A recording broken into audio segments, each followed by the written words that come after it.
Hello everybody, welcome to the second part of the cinematography deconstruction series. We're going to be taking a look into a lot of different cameras here.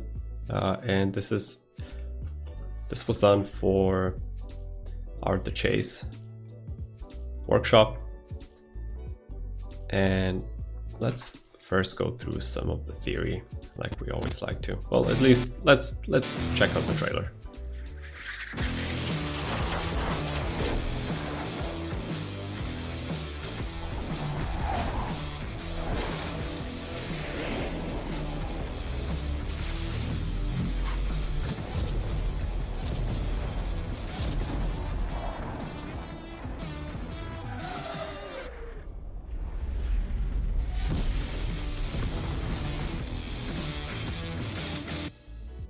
Very cool. So yeah, we called it The Chase for obvious reasons. There are two ships, chasing each other. So it's the whole point of our cinematics is, like I said, is to showcase the effects. But we like to give them, at least some cinematic flair to them. So it feels like a trailer. And in this case, again, we had two ships. Why? Because it's easy to animate.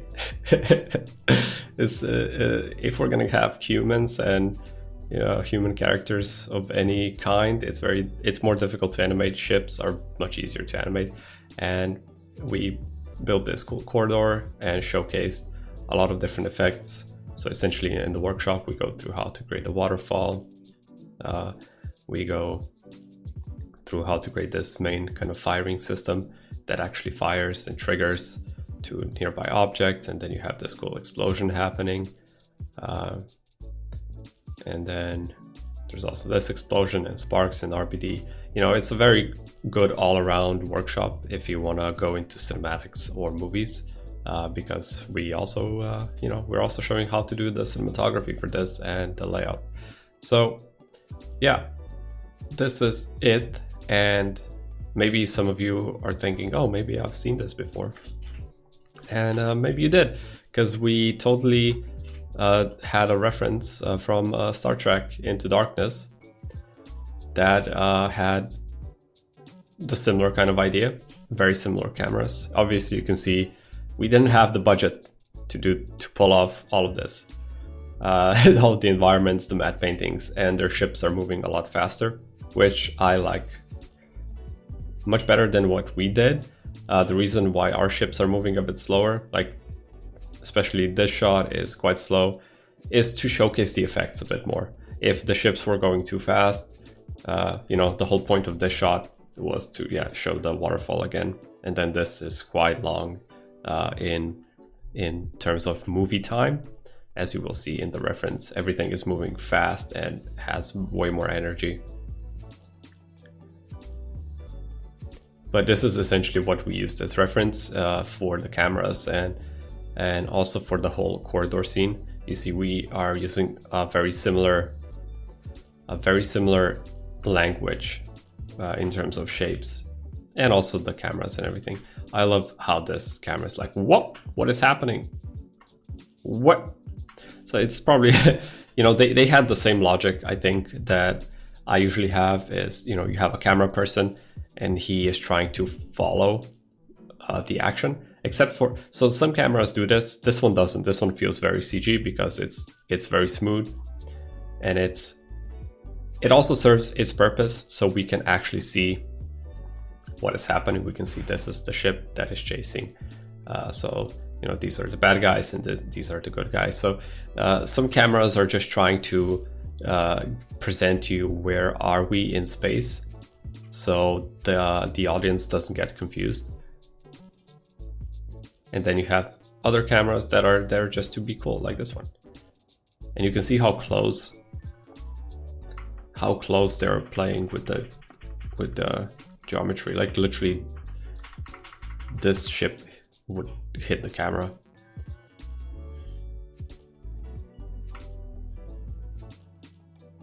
This camera was kind of this sequence was kind of the inspiration for this. Again, like we dragged it out quite a lot.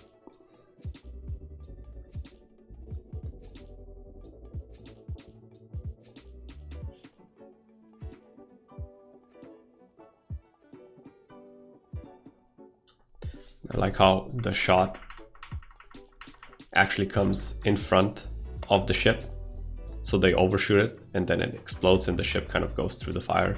We didn't do that, again, for budget reasons. We did a poor man's version of this shot. I mean, the whole sequence. And then here you have the 1-2 punch. It's like zoomed in. It's like 1, 2, and then it pans down to the screen. Yeah, like this is very cool. Like they're playing with the dynamics of the shot quite a lot. You see, this feels very dynamic. Everything is coming close to the screen. So they're pushing it quite a lot. They have very good composition, compositional balance. So, you know, if the spaceship is here, that's the wrong one again. Spaceship is here, and then you have the explosion and the shot is quite well balanced. Without the explosion, this would be, you know, just blank space, and then the balance would feel like it's like that. So think about that in terms of composition, like if it's balanced or not. Sometimes you want it to be off balance. It's not necessarily that you want everything to be balanced. There, we can lose them there.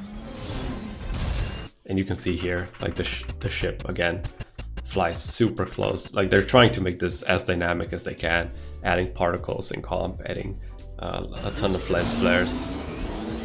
And then this last shot. And again, we didn't have characters.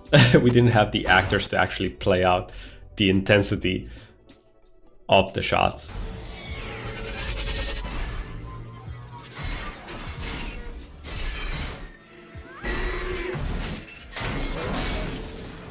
So yeah, it's very cool. Love it. So like I said, we did a poor man's version. Our corridor wasn't this long. Just was we didn't have the budget. Our corridor was, you know, a couple of meters. Had a couple of meters long corridor, and they had a bit more. I'm not comparing, but that's how it is. Anyway, so the whole point why I'm showing you what we use as reference is so you can see like our reasoning behind it. Like, why did we use this? Is because we were trying to showcase some cool effects and trying to do it in a cool way. But their reasoning was different. Obviously, they didn't want to just show off the effects for this. Their motivation was to entertain the audience, which is what we also tried to put in. That's why we then add a couple of ships and try to create this, make this into a more entertaining trailer than just showcasing, oh, you're going to be learning these 3 effects. We try to package it in a better looking cinematic or trailer. All right, so let's go to Houdini. How was this actually done? So I'm not gonna go through this because it's a bit of a mess right now. All you need to know is if you want to learn how to do this, we're gonna show you in the workshop and how to do the shapes, how to do the whole thing, essentially, how to do this layout exactly. But for these purposes, just keep in mind there are a bunch of, you have a bunch of shapes, and I did a VDB on them because otherwise they're more high detailed, like you can see in this shot. Like they have more details all over the place, and we have those spiky things and some greeble stuff. And I don't need that for layout. I just want simple geometry that I can judge the movement and the speed that is happening with the ships. So that's why you're gonna see a lot of these low poly kind of blocks. But yeah, this is the first camera. This block was later removed, so the ships could actually fly. So they start flying like this. But then if I remove it, we don't have anything here, so just bear with me. Keep in mind that this is removed later. So again, I was trying to emulate the dynamic and the speed. So that means that you need to have your ships fly quite close to the camera. You saw that in Star Trek, they were actually pushing it even more. The ship was freaking going inside the camera. with all the flares. Like this one was even closer. Right? So this is how the shot looks like. So essentially the ship drags us. We pan with the second ship and we don't pan immediately. Like you can see in this shot, the balance is off. And that is because I want this ship to pull me to the left. And again, trying to think as a camera person, like it's impossible for this ship for me to actually pan exactly with the ship. Although in this case, I think I might even push it a bit more. Let me see which one is the.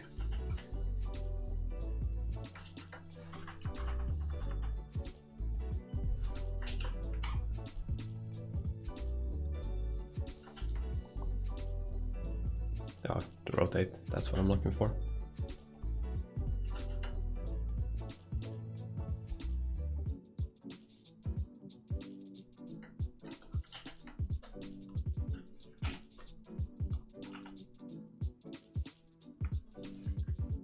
Yeah, so I would do this. I would let it go out of frame even more. And maybe even delay it.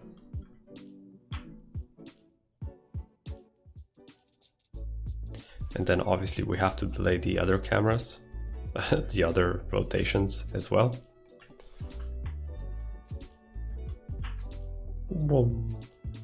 Something like that. So it feels like it really pulls us over instead of us being perfectly timed with the spaceship. Maybe I overdid it because right now here we don't see anything anymore. So if I go back just a bit.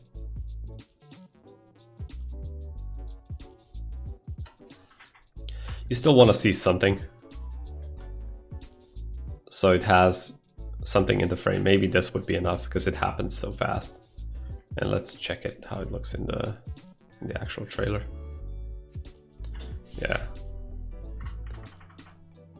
Yeah, I almost left it out, but then you could still see the glow coming from the engine. So that was also pulling. That's also something you have to think about.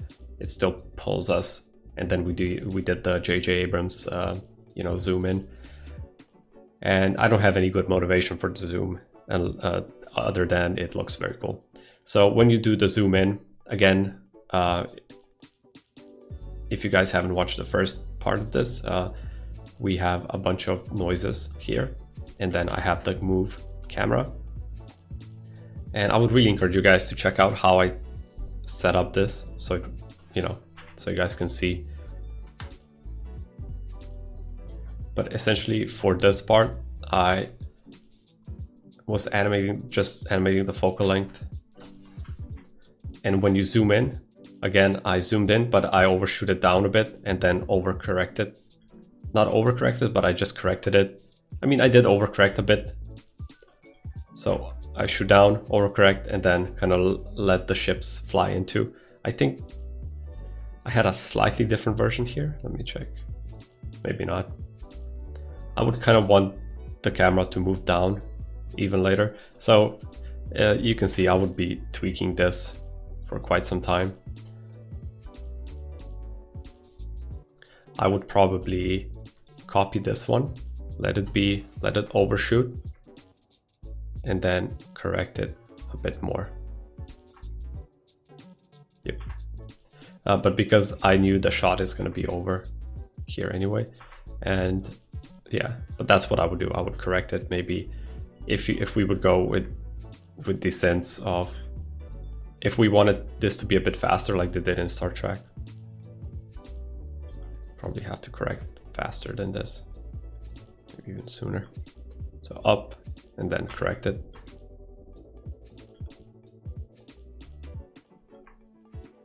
Yep. So when we zoom in, we want another layer of noise. So there's two layers of noise here. One is the ship noise. So let me quickly open that up. And the ship noise is animated. You can manually by hand animate it, but what I like to do is I just crank up the noise quite a lot. You see that bump that happens? It's because the ship is so close to us, and it just whoop, whoop. And then here it happens again. and maybe you can extend it even just a bit more. Maybe it's too much, but this is just for the ships. You animate the noise, and then the second layer of noise. I usually add quite a few layers. So here we have the amplitude, but when we zoom in, if we kept the same amplitude, see, this would be way too exaggerated. So you just have to tone it down quite a lot. And I think that was it for the noise part. I would actually add another layer of noise here, because just so I could control the noise when it's zoomed in like this on a telephoto and when it's wide. So I'm kind of going through the cameras and noticing my own mistakes. And this is shot 1 here. So if we go to shot 2, what I had to do is actually have to remove this part.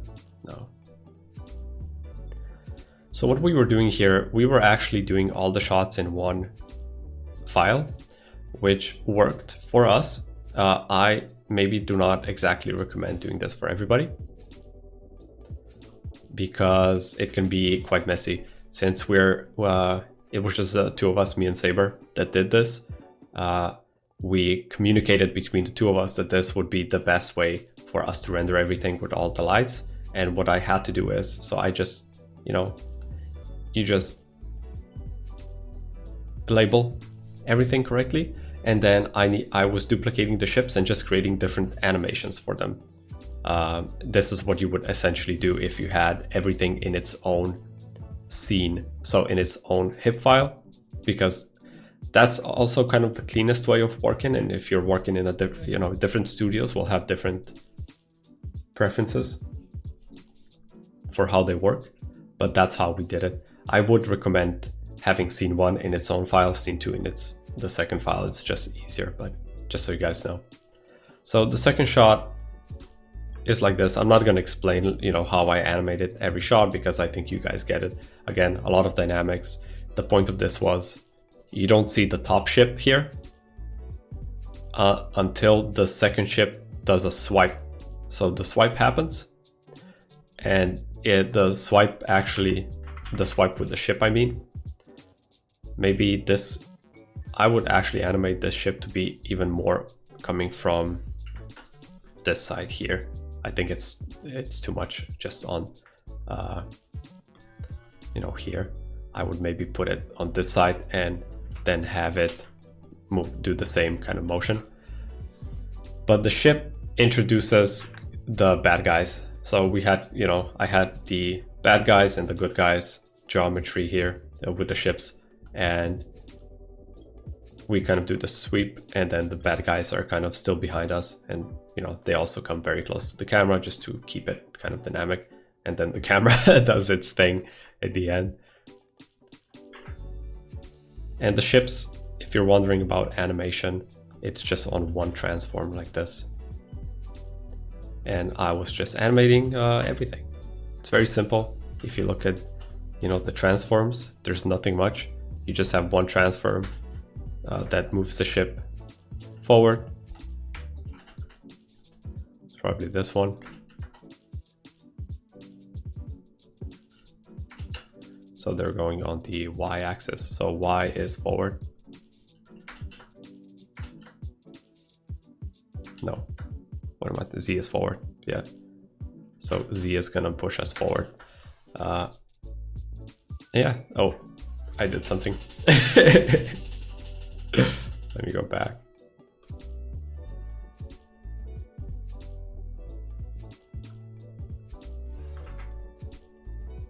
So yeah, that's how it looks. It's very simple to animate ships, although you have to still portray the heaviness of them and, when they turn, so the weight feels correct. So I did the same for the other ones. And in terms of, like I said, the layout is going to be more explained in the other videos, but we had some special bridges that we were adding here as obstacles, because you just need something for the ships to avoid. So it's not just, you know, otherwise they would be just flying straight, even though the ship then later on fires at the other one, they could still fly straight. And the whole point is to add stuff, add different geometry that fits to make the ships avoid it. And that's going to make it's just going to open up a whole bunch of possibilities for you. So keep that in mind. Then the second camera, again, I animated. The whole point of this shot was to illustrate the waterfall here. That's why nothing special is happening in this shot, and we don't have any obstacles because we're just trying to showcase the waterfall. And then I did a bunch of different cameras for the waterfall. So this is one. So just imagine the waterfall still being here, and you can see I left the ships going out of screen because the waterfall is the main kind of actor in this case. And then the second one, which I think is the one we actually used. Yeah. So imagine the waterfall being here. I know you guys saw it, but those are these two shots.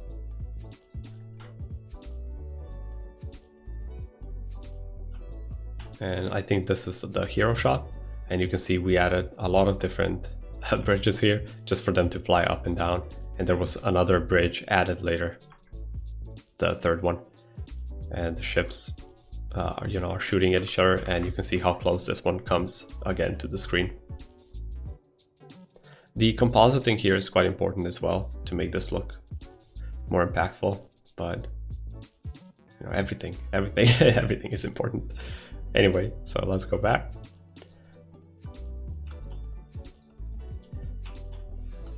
So this shot is again the same thing we did in the previous, in part 1, where I just connected the ship and linked the transforms of the good guy's ship here because it's animated. You know, it just has one linear 2 keyframes on the Z, and it's just going forward. You could just animate this again with the camera, but it's so much easier if you just link the transforms, and that will kind of drive your camera forward like this. And maybe, let me see, I did the correction transform on the main camera, which is this camera here. I would actually, like I showed you in the first part, just create another camera just for the correction itself. And what we could do here to make this more impactful is go forward here. Just, you can see how, like if we went even closer,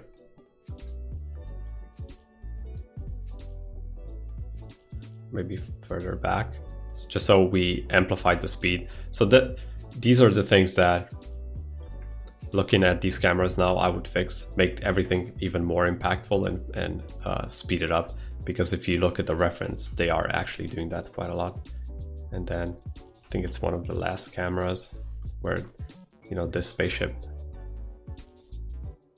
kind of swoops into the cracks like here. And then we wait a bit because we hear the sound of the other ship, and then you're like, oh, what's happening with the second ship? And then you can see it's actually going to crash. So the camera, like, again, that perspective, thinking about being a camera person, it's like, oh, what about the other one? Oh, here it is. And then when you pan, you see I was rotating the camera, because when you wouldn't be able to pan so fast and still be steady, it makes it a bit more dynamic to be in this Dutch angle perspective. Again, playing with the alignment and the perspective, not the perspective, but the composition of everything, because we do have these interesting shapes coming here. So any kind of Dutch angle that you would do, because of having shapes like that are quite straight and geometrical, anything you would do in terms of rotating on the, in this case on the Z-axis, so Dutching it, would amplify the, I guess, the dynamic in the motion. So that's what I did here. And then it goes up, and the camera is kind of almost like being afraid of it, and also the noise amplifies. Again, I was animating the amplitude of the noise as I was here as well. Maybe I forgot to mention, but the closer we get, the closer we get to the engines, the more noise I'm introducing. It's almost like the intent, you know, it's intensifying up. That's why you would animate the noise being more intensive. And then the last shot. I don't know where oh, here it is. So yeah, you know, we were not super exact with this because with motion blur and everything happening, you don't see the intersections, and we didn't have the budget. our corridor budget was cut. So this is just the length of the corridor we had, and then it explodes. And I added some additional blockers here. So when it actually comes out of the hole, it actually destroys these blocks because it has to. And then when it comes out, it kind of releases and spins and goes away out of the shot. So that's it for the second part and showcasing how we did this chase cinematic. I think it's pretty cool, especially when you're trying to imitate something that's even better and, you know, something on this larger scale. I love the zoom in, it's so cool. And you can see they overshoot as well. So they zoom in, see they're trying to stay on point, but then they, you know, the camera kind of, when you zoom in and then after the zoom, when you're finishing zooming in, you try to refocus and regain the composition balance. And one thing that they were doing and we weren't is, you know, adding smaller effects on the ships, adding animation on the ship. You can see this ship actually has a wing going up and down. We were not doing anything. We just had static ships. Again, you know, I cannot compare ourselves with the work that they did. It's quite good and on a different scale. But all the techniques are the same. Essentially, everything is quite. Yeah, this is pretty good. And you can see they also had a little waterfall. I think our waterfall is actually better. So there you go. But it's very cool.